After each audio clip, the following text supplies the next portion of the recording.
Man has been turning wool into yarn for centuries. And unfortunately here in the US, the textile industries that do this process has been slowly dying off and really leading to what is essentially a craft industry at this point. So today, I have 2 bags full of wool from our baby dolls, and we are gonna be going to Hoof to Hanger in Michigan to get this process started. As you can see, it's a lot of wool. This is Nimbus. It's all nice and fluffy. So, our round trip today consists of a 335-mile round trip, going to Michigan, going to pick up some trees at a nursery, and then back up to our place here in Barrington, Illinois. So, come join me while I try to do this in our truck on a single charge. So our first stop is gonna be a 2-hour and 6-minute trip. Looks like we're gonna get there at around 11 o'clock. So let's see how the roads treat us here. So you're probably wondering why we're going to Michigan, about 2 hours away, to try to get our wool processed. Well, I wanted to tell you about my search about trying to look for a wool processor in the first place. So, taking a look locally around, I got the impression that there would be mills without looking initially before we got cheap. The nearest mill that I found was up near Rockford, and that mill was over a year out. First mill I called, probably fine. Called maybe four or five different mills, and they were either not accepting customers or also a year to 2 years out or closing down, as it seems like most of the mills here in the US, everything has been kind of pushing over towards synthetic fibers or getting pushed overseas. So, turns out I called this place in Michigan called Hoof to Hanger. They had actually changed their processing to be a little bit more on the smaller batch orders instead of the wholesale orders, really cutting down that time. So, I decided to take the trip out here for that. So, shortly, we are going to see what a wool processing mill looks like. So come along. Kind of an unusual feeling watching this thing move the steering wheel on its own.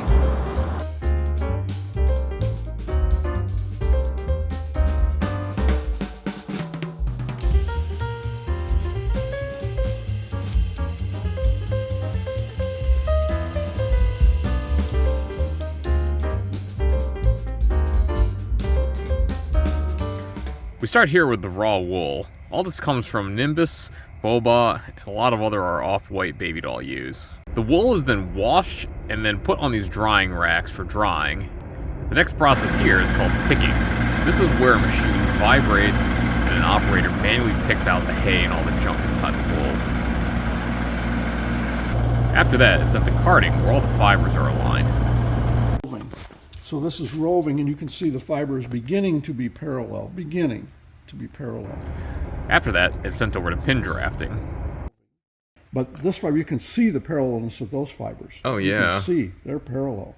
That's really cool. And they are ready for spinning. Okay? So, we're all done. It was honestly a really, really good trip. I got to meet both the owner of the gift shop, and they really have quite the operation. And I gotta say, man, small businesses, they just rock, absolutely rock. First thing I can say is that not all wool can be processed into yarn. The reason why I say that is clean wool makes a very big difference compared to something that's really just filled with hay. Going over this with the owner, I kind of got a better understanding of, hey, if you hang hay and just let it fall onto the fleece all the time, it's just not good for your sheep. It's just not good for the whole process. So having clean wool makes everything a lot less expensive and better product in the end. Another part that's actually really cool that I learned is that the washing process takes actually the majority of the work. Essentially, if you have a greasy piece of fleece, that's just not going to do pretty well. So the company here and the processing mill does a really very, very, very thorough job of cleaning when washing all of these fleeces before they start going into the pickers, the carders, the pin drafters, and then really spinning everything all together. But overall, the process is very simple. The way you process wool is you wash it. Washing it gets rid of the dirt and the oils and will reduce a little bit of the incoming weight. Wool is charged typically on the incoming weight. After everything is washed, that will then get sent over to the picker. That essentially gets rid of all the small little bits that's sitting inside the wool.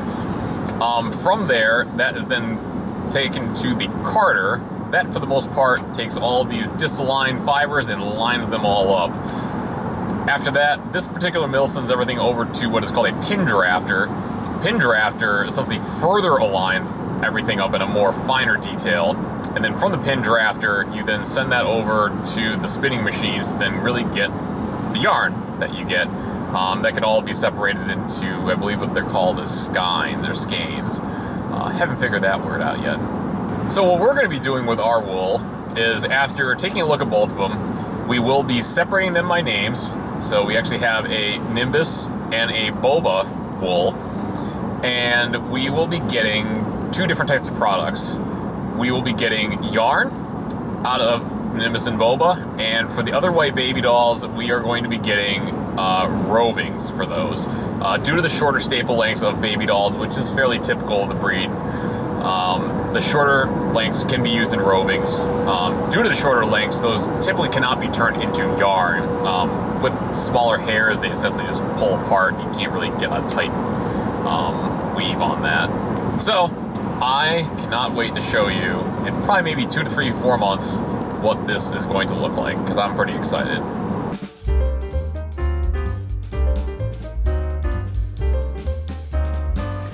Spring Grove Nursery is a wholesale tree nursery located down in Maison, Illinois. I wanted to take a trip down here because we are currently partnering with them to bring fruit trees up to the northwest suburbs. They've got a pretty large selection, as you can see here, about 100 acres worth. Trees are brought here as rootstock, grown on this land for multiple years, and then resold as mature trees. They have a truly amazing operation, and we cannot wait to expand this partnership with them. All right, we have our trees, and they are all tied down. I think this is gonna look great. So we're on our way back from Spring Grove Nursery, and we are heading back to Barrington, Illinois. What we saw there was fantastic. We got a load of trees sitting in the back, and we're running low on charge, but more on that later.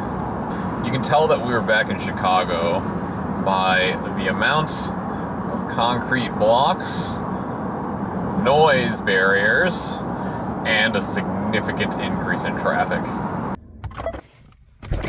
Okay, we're back. And all the duckies are here to say hi. Is that right, Cricky?